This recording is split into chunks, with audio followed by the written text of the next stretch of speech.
Good evening, hello and welcome. You're watching The Nation at 5. I'm Anusha Sonia. Top focus this hour is a piece of breaking news coming in. And this news is coming in from Rajasthan, where the Karni Sena chief, Sukhdev Singh Gogamedi, was shot dead by unidentified assailants in Jaipur. This is an incident that was recorded on CCTV as well.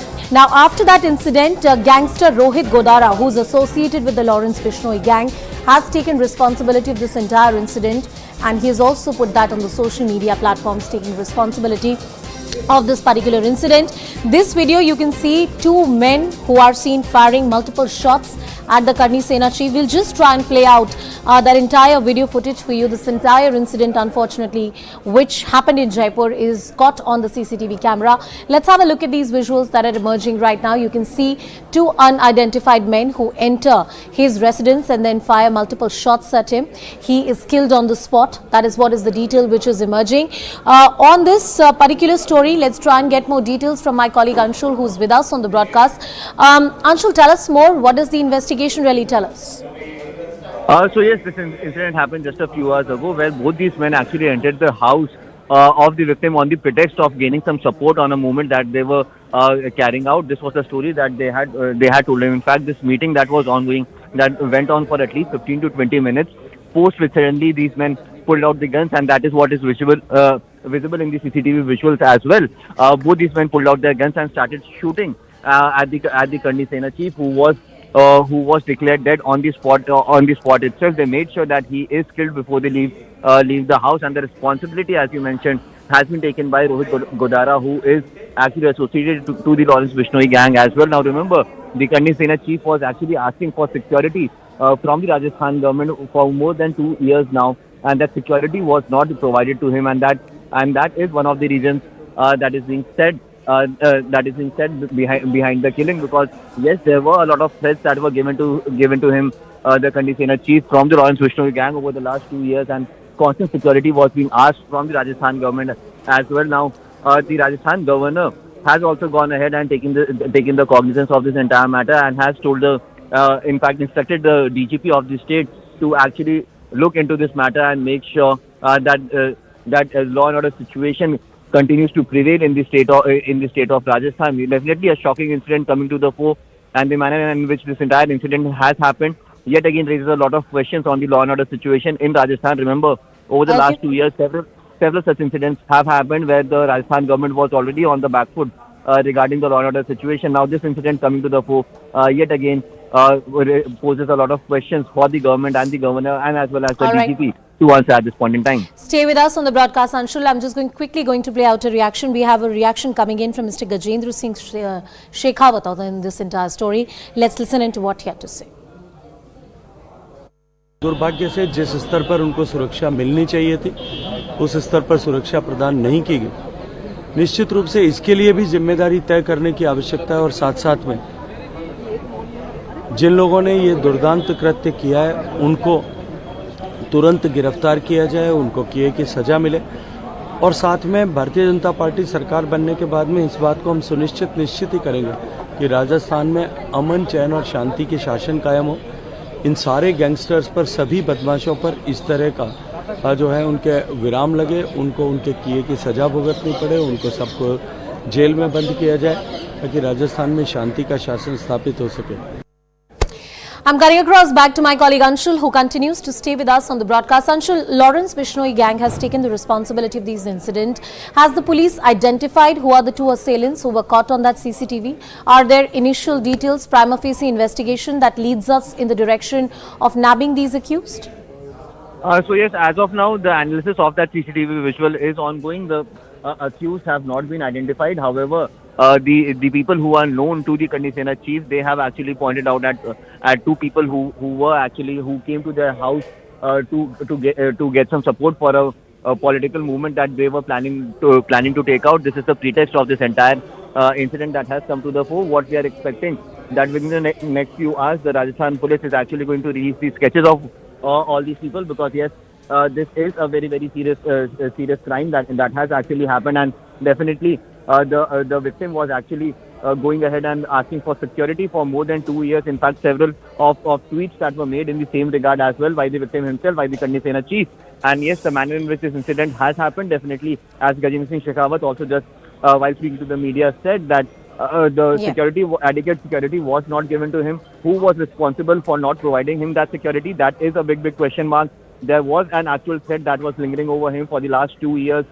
Many a times he had posted these tweets as well, where he was saying that he needs urgent security and there is a threat to his life. Who was doing the threat assessment? These are some of the questions that need to be answered at this point in time. However, the main focus of the Rajasthan police at this point is to make sure that both these accused are identified, and once the identification is done, they are nabbed at the earliest, so that a strong message is given out by the administration. Right. So they've not been identified so far. Thank you, Anshul, for putting all of that into perspective. We'll keep coming back to you. Cutting across to that update on the cyclone, the two states which are affected largely, the state of Tamil Nadu and Andhra Pradesh, have sounded an alert. The authorities indeed are on a standby, on a high alert. Different areas, low-lying areas, and especially the communities living in the low-lying areas have been evacuated. There are about 9 lives that have been lost in the state of Tamil Nadu, but that's largely some of the rain-related instances that have happened, some electrocution and some people who faced other sort of issues, and that's why those deaths have been reported. If we talk about what are the steps that the authorities have taken, there is a special command center that has been set up. Schools and colleges have been shut. It has also been reported that the wind speed is anticipated to be at higher level. A maximum sustained speed of about 90 to 100 kilometers per hour can go up to 110. High alert in about 8 districts of Andhra Pradesh. Let's play out this report. My colleague Amit Pandey is on ground zero. He gets you this report. Have a look. Right now we are here at Bapatla port. It is a sea line here. You can see there that the sea water which was there far away a few moments ago, now it is just touching our feet. It means that cyclone is just crossing over this very epic center of this predicted area, and the wind speed at the current time is approximately 100 kilometers per hour. You can see we are it's very hard to stand here, but in spite of all this, we are showing this exclusive visuals on CNN News 18. So this is the whole situation. Cyclone is crossing, cyclone has hit, and Bapatla, which is the center, epic center, as per prediction, earlier it was predicted at 11 o'clock, then 11:30, then 1:30, and now finally around 2 o'clock this cyclone has hit, and this whole process will carry on for 2 to 3 hours. And now all the agencies are tight-lipped. They are just watching the movement of this very severe cyclone. Why they are watching? Because two things can happen. One, the cyclone can travel along with the coastline, and it can travel to Odisha. And second, this cyclone, while crossing, it can change in direction and come towards the interior parts and lands of the city, which will cause severe damage. Let me cut across to my colleague Purnima, who's joining us live from Virugambakam. Let me quickly take a word from Purnima and get more details. Purnima, tell us where you are. What are the precautions which are taken there? What are the authorities telling you? Well, we are coming to you from Virugambakam. This entire stretch continues to remain waterlogged. You can see here. But of course, the water levels have receded over the last couple of hours.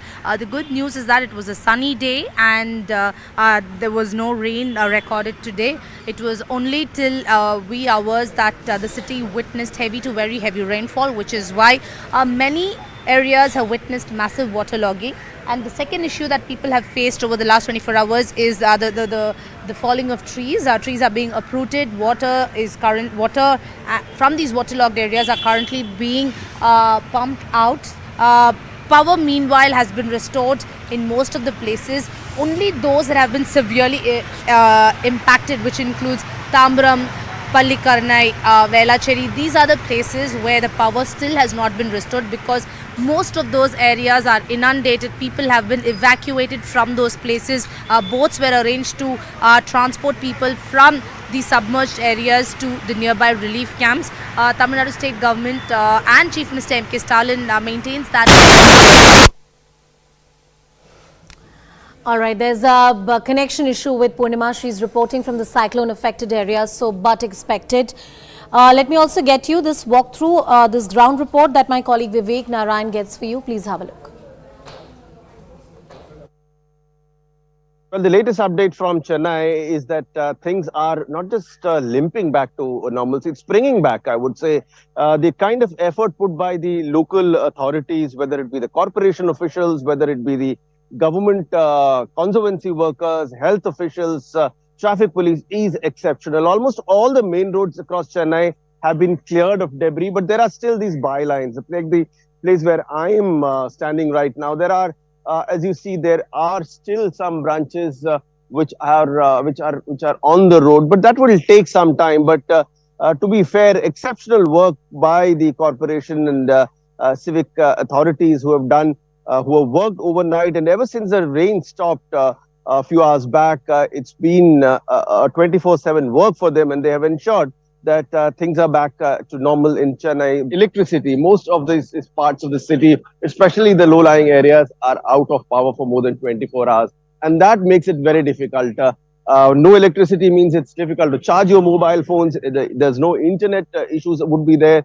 So that is being, the government says very clearly that it is with an intention that the power has been struck off. That's because to ensure that there are no cases of electrocution.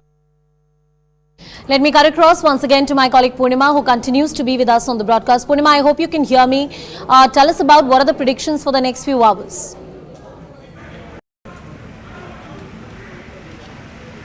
Well, now that the cyclone has made its landfall in Andhra, temporary respite for Chennai.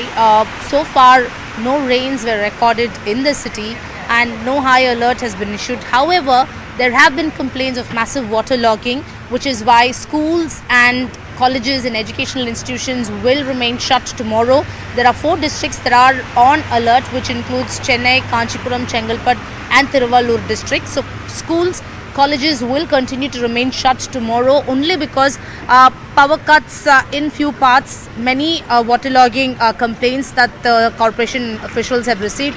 So will take some more time, another 24 hours for the corporation officials to clear the water. Of course, on the main roads, most of the areas they've cleared, but all these, as Vivek sir was pointing out, all these bylanes and also streets, low-lying areas, all these continue to remain waterlogged. Therefore, will take some more time. Chief Minister says another 4 days for normalcy to be restored because places like Tamil are worst hit. The entire area is in fact submerged. Velachery, Karni, all these areas continue to remain waterlogged. Chief Minister has in fact taken stock of the situation by visiting these worst flood affected areas. So another 4 days is the time period given by Chief Minister. However, power has been restored in phases in most of the places where the water levels are not waist deep or neck deep. All right, and Purnima, as far as the locals are concerned, people who are affected are concerned, there are many areas where the water is waist deep or knee deep. You have reported from those areas. In how much time can normalcy be restored? Basic sanitation and hygiene in these areas can be restored. How long does that work really take, for it to be completed? Well, that's still a long way to go because when we visited West Mamlam earlier today, the entire area, West Tamram to be precise, is completely inundated.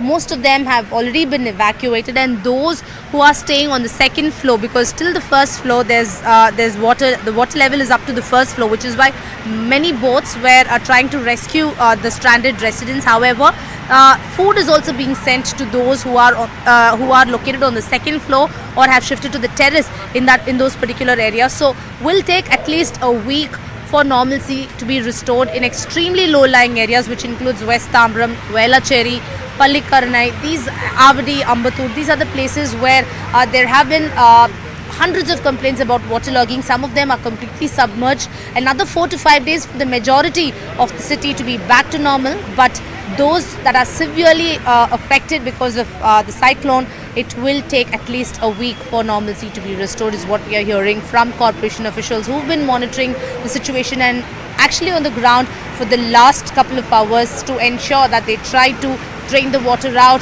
try to uproot trees. It's still a long way to go for areas like Tambaram to get back to normal. Absolutely, a long way to go. Thank you, Purnima, for putting all of that into perspective. We'll keep coming back to you and get more details on that particular story. Right now, shifting our focus to some more breaking news, some exclusive information that our investigation editor Manoj Gupta gets for us. Pannun and his goons are coming to sensitive installations like airport now. That's the bit of news that we are getting. You would remember that in the name of freedom of expression, a lot of anti-India activities have been allowed on the Canadian soil, and that has been the key bone of contention between the Indian authorities and the Canadian authorities, and that's one reason why the diplomatic tensions continue to be on an all-time high. Now, they're not only at an airport security risk, but they're also intimidating passengers. Some kind of so-called boycott Air India campaign that is going on by this particular organization. My colleague Abhishek Jha joining us on the broadcast. Abhishek, fill us with more details. Have the Canadian authorities said anything in this regard? Well, so far there has not been any statement that has been released from the Canadian authorities. We know that airports are very high in security stuff, and we can assume that all the protocols will be followed. But the concern is from the people related to this Khalistani movement who have called for picketing against outbound flights going from Canada's Vancouver. All Air India flights, we have already known that Pannun has issued a threat and intimidation to all the passengers who wish to fly Air India flights. And this is coming especially at a time when India-Canada bilateral ties are already on one of the lowest point. And despite the fact that India has raised concern that Khalistani elements are trying to disrupt the social harmony, they are trying to intimidate and threaten Indian communities and Indian business interests in Canada, the Canadian government has been very lax in acting against these elements. The Canadian authorities have been very lax in acting against these elements. The fact that they are an airport security risk, there were also certain stories of intimidation of the passengers that have happened. So, Abhishek, so far there is no action that has happened from the local police or any other authorities? Not. They have been just trying to avoid everything inside the airport, but we know, though the number of these Khalistani elements, they're just few, they're handful in numbers, but they do try to send a very strong message that they are here, they are picketing at the airport, they are trying to discourage and in a way intimidate Indians who are going to board those flights, those Air India flights from Vancouver airport. And this is a thing that Pannun has already given a threat few days ago, and now these things have started happening, and picketing by these Khalistani goons have started happening in some of the airports in Canada. Abhishek, we must put into context what has happened recently.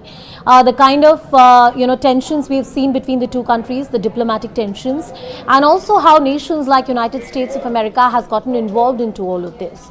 There are serious allegations that the Canadian authorities made. The Indian government continues to assert that all these allegations are without any substance, but the moot issue remains that the so-called elements which are allowed in the name of freedom of speech are anti-India elements which directly threaten the integrity and sovereignty of the country, and these particular voices have not been taken with the same kind of seriousness that they should have been by the administration.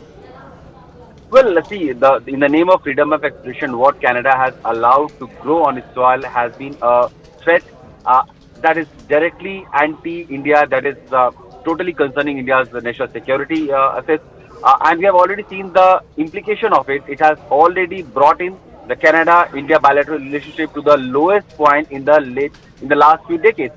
So the freedom of expression is just a pretense. We know that these elements are being accommodated in the society, in the political and social space in Canada because of their political vote capital that they have and that they promise to any party who wish to be in power in Canada. And we know that Justin Trudeau's minority government has the support of these elements. Let me quickly take in a word from Major General A.K. Sivaj, who's joining us on the broadcast. Sir, thank you so much for speaking with us. Thank you for joining us on the broadcast. Not the first time that we are discussing the anti-India activities happening on the Canadian soil, but this particular so-called group, the Sikhs For Justice and Pannun, this time there was an open intimidation that happened to the passengers at the airport, and also some so-called campaign which is about boycotting Air India. What should we pursue as a nation as far as the Canadian authorities are concerned, because the Indian government has put the entire diplomatic pressure and urged the Canadian authorities to take some kind of substantial action against them?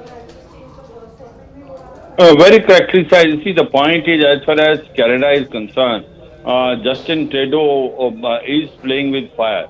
The way on the name of freedom of speech, allowing all these activities to take place in Canada, and the way openly GS Pannun group Sikhs For Justice is now challenging that no one can go in Air India flight, also that Air India flights are in a danger. I think that he's taking things too far. And Canada, one should understand that the way the things are going, the relationship between India and Canada are the lowest ebb today. The free trade agreement is now being on a cold storage. Bilateral relations are down. And this is all due to one thing, that Justin Trudeau is not able to control this anti-India sentiment which are growing there in Canada. And this is all done for internal politics, because since his government is a minority government and he needs the support of Jagmeet Singh Party, New Democratic Party, who himself is known as a Khalistani activist and a supporter of Khalistan, he's doing what he's doing. But he's not understanding the way he's allowing all these anti-Indian groups and the Khalistani supporters to take law in their own hand. They are the citizen of Canada, and it is the duty of Canada government to take action against them. They are openly challenging Indian authority. They are openly telling people not to go by our flight. They are now coming openly in the state. What sort of law is there in Canada? Why are they not taking action? So the point is, it is not only that India is telling, but will on the name of democracy you allow like this to happen? That can we allow such a thing to happen in India? We will certainly not allow. And I believe, in case if they sir, are Indian citizens. I believe, sir, that's precisely the reason why the diplomatic relations and ties between the two nations are at an all-time low at this point in time. Major General Sivaj, thank you so much for joining us on the Nation at 5 this evening. We'll continue tracking this story and much more here. Right now, slipping into a very short break. News and updates continue on the other side.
Welcome back, and let's get you some latest information and updates coming in as far as some certain statements and controversial ones coming in from the DMK.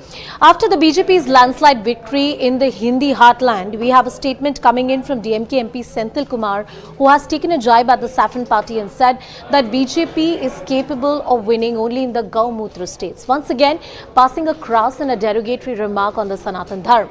This is not the first time that the DMK or its leaders have indulged into comments like this. In the past as well, we have had Udaynidhi Stalin making certain comments which have proven to be very, very controversial and also electorally damaging for the Congress party, for the India Alliance partners.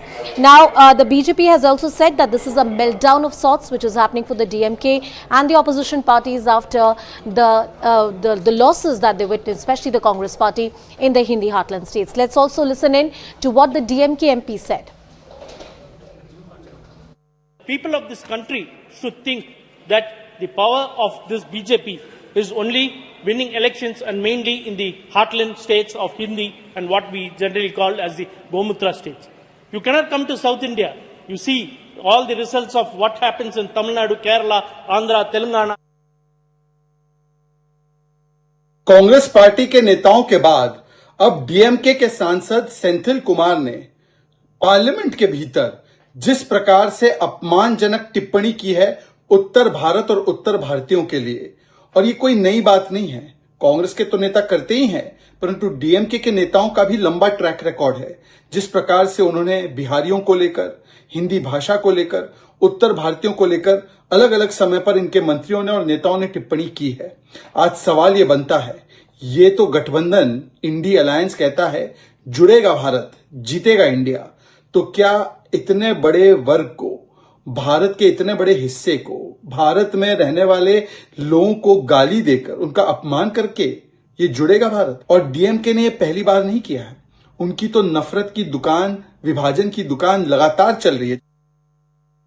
Let me try and cut across to my colleague Arun Dhata, who's joining us live, getting us more details on this entire story. Arun, the word coming in from the DMK MP and the response coming in from the BJP. Put that into perspective. This entire controversy is not new. This has a background and a very recent one.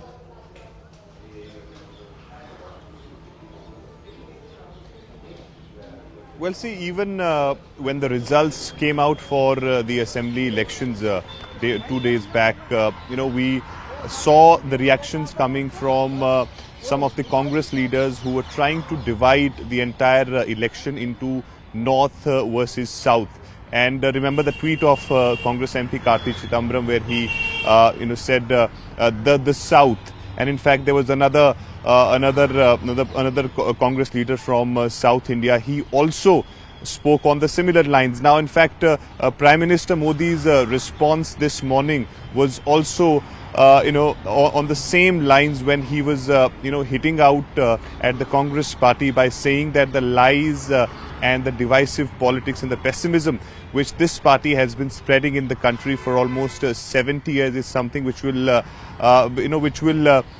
which will put them in a situation where they will have further meltdowns as well. And the message, of course, was very clear from Prime Minister's side that he was talking about the upcoming election, which is, of course, the Lok Sabha election. Now, there is a statement from this DMK MP, Senthil Kumar, is once again raising that question which we have been witnessing even in the past. Remember the statement of Udayanidhi Stalin when he made that comparison between Sanatan Dharma and other things. So I think BJP has been utilizing these opportunities. They they've gone hammer and tongs against Udayanidhi Stalin when he made that Sanatan Dharma statement, and perhaps many are saying that benefited BJP in various platforms. And in fact, Udayanidhi Stalin, when he realized this thing that this may not go well for the India alliance, he started retracting from his statement, saying that my statement was taken into wrong sense. I was not making that point which was portrayed. So somehow they have also realized that the mistakes which they are committing, BJP is taking advantage of it. But now once again this statement of Member of Parliament DMK is giving another opportunity to Bharatiya Janata Party to really take on the opposition alliance. Sure. Thank you, Arun, for putting all of that into perspective. Let's also put out some more reactions which are coming in on the story. Listen in. दुर्भाषा का प्रयोग कर रहे हैं, देश की जनता उसे बिल्कुल बर्दाश्त नहीं कर रही है। जवाब इनके सामने आएंगे। इन लोगों ने अपने आप को रीब्रांड करने की जरूर कोशिश की थी, जो जनता ने पहचान लिया कि ले देकर ये यूपीए 2 गठबंधन था, और वो नाम कुछ भी बदल लें उससे कुछ होने जाने वाला नहीं है, क्योंकि देश के सामने है कि ये वही भ्रष्ट लोग हैं जिन्होंने लगातार देश को लूटा। वंचित, शोषित, पीड़ितों को जो चीज़ें चाहिए थी, गुड गवर्नेंस, वो उनको नहीं दे पाए, और इसीलिए भ्रष्टाचार से मामले को उलझाने के लिए वो इस प्रकार की अभद्र भाषा का प्रयोग कर रहे हैं। चाहे गौमूत्र का करें, इनको शायद गौमूत्र की बीमारियां ठीक करने वाली विषयों का नहीं पता है, तो शायद कुछ को ज़रूरत है उसकी।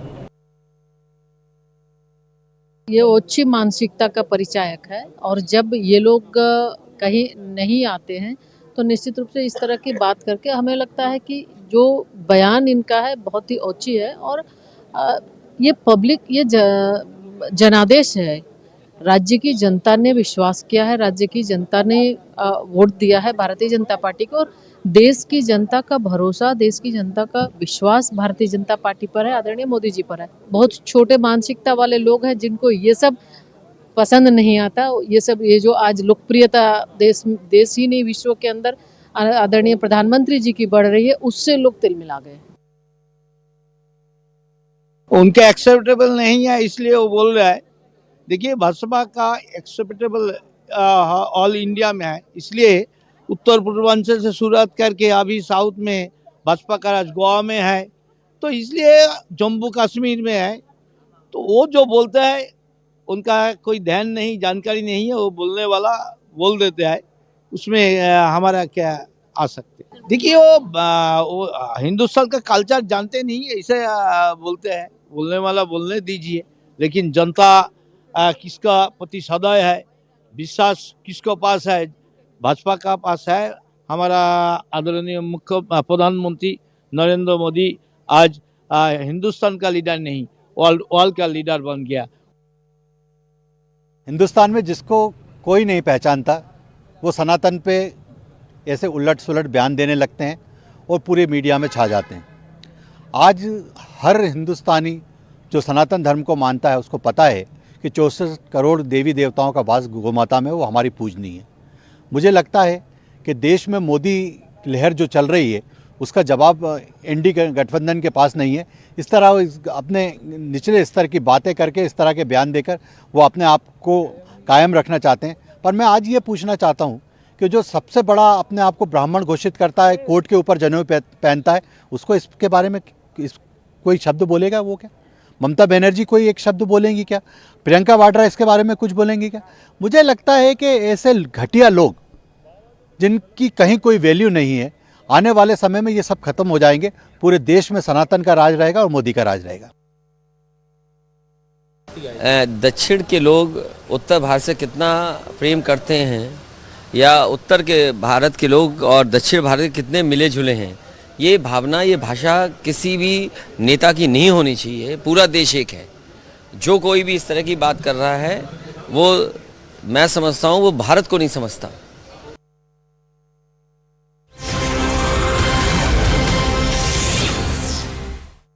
All right, some latest news coming in. The National Investigation Agency has charge sheeted 5 individuals and they are allegedly associated with the Islamic State of Khorasan province. They were allegedly running a nexus and a campaign here in India as well, running anti-India activities and responsible for orchestrating certain crimes here in India. Now, the ISKP, it's a sister organization of ISIS. It's active in the Khorasan region and known for propagating terror across the globe. That's the word really coming in. The National Investigation Agency is the specialized agency which looks at certain offences, both in nature of terror activities and also ensuring that these kind of elements are booked under the severe provisions of the Indian Constitution, which specifically deals with terror activities. Let me try and cut across to my colleague Abhishek Jha in just a bit and get more details on this entire matter. But a special investigation was underway by the NIA in which they were looking at the broader nexus which are running in. Certain attacks that had happened or were being planned in certain parts of the countries were being looked at. Certain individuals were booked whose internet presence, whose history, browsing history, all of that data was taken into account to ensure and figure out what kind of network that they were running in and to make sure that that network or that nexus was tracked down upon. What this investigation really is, what are the details of that particular charge sheet that has been put out by the NIA, and are there more arrests that can happen in this entire matter? But the charge sheeting of 5 individuals who were associated with the Islamic State of Khorasan province, thus unraveling a major conspiracy by the proscribed Afghan terror organization. Allegedly, their plan was to unleash acts of terror and violence here in India. ISKP, as I said earlier, is a sister organization of the ISIS. We'll try and connect with my colleague and get more details on this entire story. But right now, this is the latest bit of information coming in. Abhishek is with us on the broadcast. Abhishek, could you give us a broader context about this particular investigation by the NIA? Who are these 5 individuals who have been booked? Well, these individuals have links with the ISKP, which is a picture or a faction organization related with the ISIS. And they have been mostly operative and active in Khorasan region, that is, related with Afghanistan. So, and I have in the past also cracked down some of the cases where the people had links with ISIS or they wanted to go to other countries and be a part of fight with the ISIS. So these 5 individuals, they have also had plans to go to Afghanistan and become part of that larger ISKP organization to fight for their ideological things and, all the militant activities that they have been carrying around in the region. So it's a major breakthrough that NIA has got with these 5 people's arrest. They are sure to get more leads onto who all could be there, who have been involved in the escaping activities or who are active members and who are present in India. My colleague Abhishek Jha with all the details on that entire story. Thank you, Abhishek, for putting that in perspective. Let's now move on and talk about the political development. Interesting political voices. Well, if one would think that after the defeat in the Hindi heartland, there is some thinking which is happening within the Congress party. It looks like that the thinking is about blaming the EVM machines. We have heard that discourse before in this country, where each time after a defeat, the opposition parties have often raised questions about the EVM machines and whether some so-called tampering has been done with them. There's a voice that has come in from Tamil Nadu. There are certain other leaders of the opposition camp which have raised these issues. However, the BJP has rubbished this narrative and said that each time the Congress party or any other political party loses election, they start blaming it on the EVMs, and this is without any kind of substance. Listen into the voices. जैसे ही तीनों राज्यों में जो Hindi belt के राज्य है उसमें कांग्रेस की करारी आ रही है, उन्होंने ईवीएम का रोना दिया। दिग्विजय सिंह ने विपक्ष के दूसरे नेता वो कह रहे हैं कि ईवीएम की जगह अब जो बैलेट पेपर होता है उस पर चुनाव कराना चाहिए, तब हकीकत सामने आएगी। मुझे समझ में नहीं आ रहा है दिग्विजय बाबू कौन से ईवीएम की बात कर रहे हैं। वो कपड़ा फाड़ वाला ईवीएम जो चुनाव में मध्य प्रदेश में जग जाहिर हुआ था, पहले उस ईवीएम को देख ले। जब ये जीत जाते हैं तेलंगाना में तो कोई ईवीएम नहीं, जब हिमाचल में जीत जाते हैं तो कोई ईवीएम नहीं, पंजाब में जीत जाते हैं तो कोई ईवीएम नहीं, जब हार जाते हैं तो ईवीएम पर ठिकरा फोड़ते हैं। अरे भाई, जनता ने नकार दिया, उसे स्वीकारो, लोकतंत्र है। मीठा मीठा गट गट, तीता तीता थू थू, वही कहानी है ईवीएम। ईवीएम जब जीत जाते हैं तो ठीक है, हार जाते हैं तो ईवीएम पर ठिकरा। Hello Moto. Motorola, India's best 5G smartphone brand.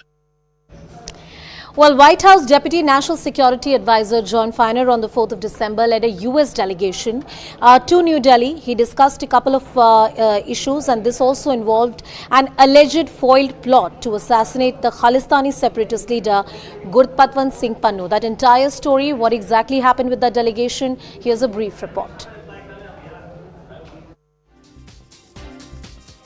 USA has raised the issue of a plot to assassinate Gurpatwant Singh Pannun, a Sikhs For Justice leader, an organization that is banned in India and a person who has regularly threatened and intimidated Indian diplomats present in US, UK, Canada and Australia and other countries, and who is also been a secessionist, a separatist in the eyes of Indian agencies.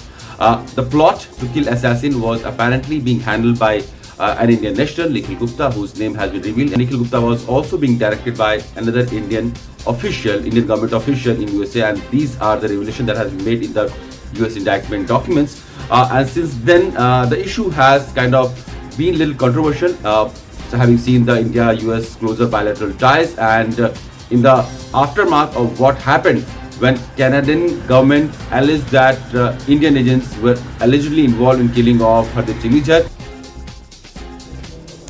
We'll continue tracking that story here on CNN News 18. Much more lined up on The Nation at 5 on the other side of a very quick break. Stay tuned, stay with us.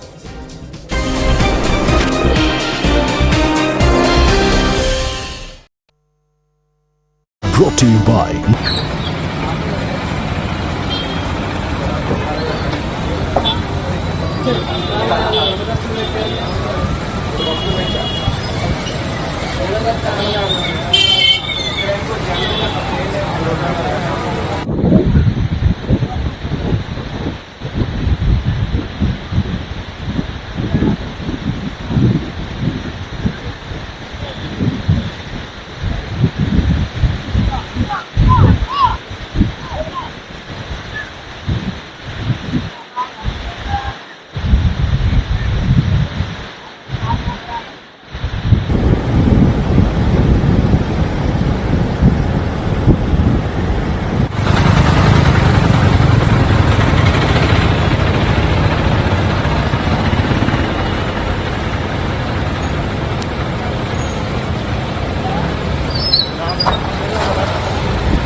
Let's get you this special report. CNN News 18 Siddhant Mishra spoke to the UAE envoy about the COP28 summit, the India-UAE relation, the cooperation between the two nations and much more. Listen into this exclusive conversation.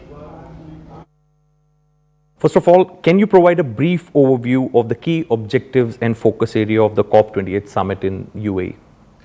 As you saw already, we have we've had quite a few announcements, a few declarations that were signed on to by a few countries. Climate finance was one of the declarations which India kindly supported the UAE, and we managed to operationalize the loss and damage fund, and the UAE contributed $100 million towards that. There was a lot of money on the table from many parties and many countries, and if anything, this is quite significant to the COP28 presidency and the role that the UAE has played in that. Okay. What specific priorities and initiatives did the UAE bring to COP28 to address climate change, and how does it plan to contribute globally? As I mentioned, so we have now operationalized the loss and damage fund. There is more than $700 million contributed by countries. From that amount, there's $100 million coming from the UAE. There are declarations with hundreds of countries signing onto them. So, for example, you have the agriculture and food declaration with more than 130 countries signing to that. The climate health declaration with more than 120 countries.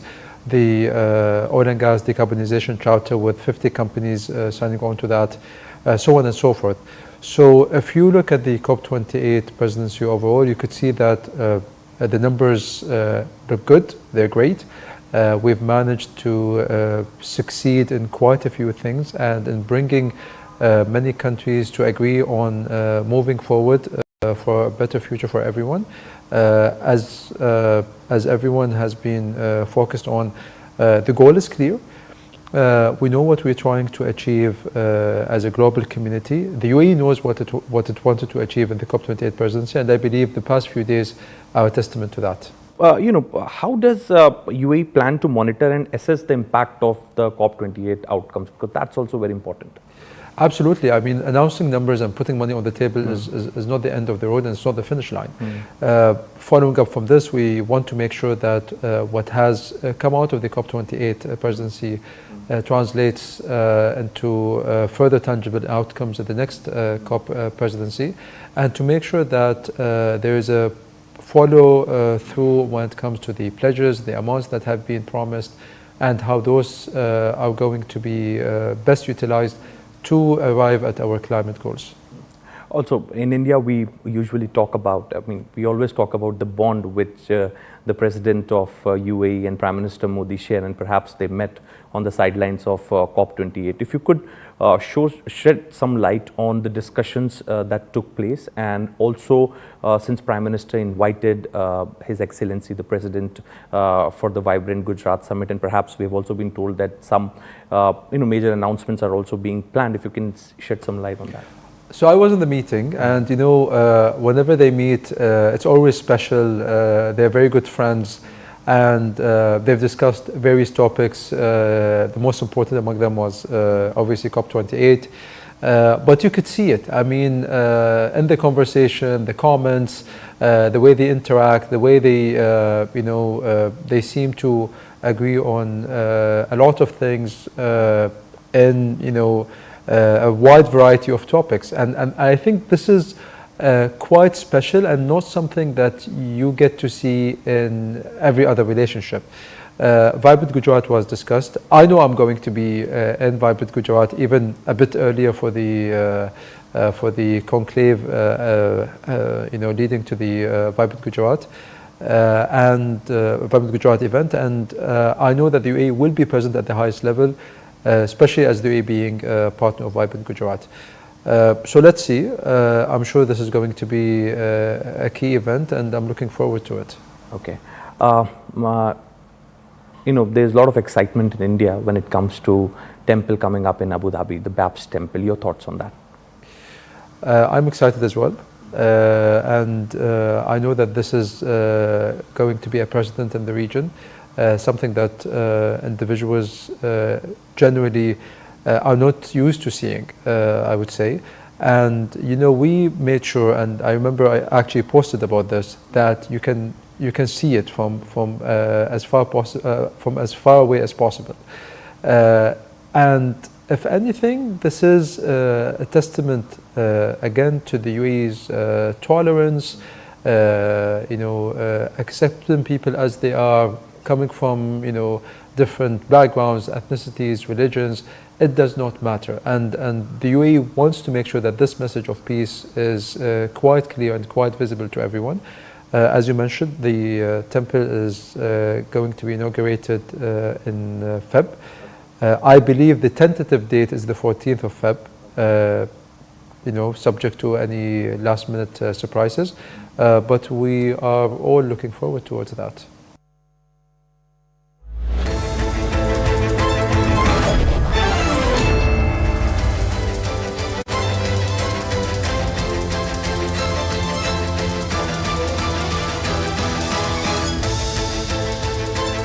Welcome everyone. Thanks a lot for staying with us. You're watching Plain Speak with me, Shivani Gupta.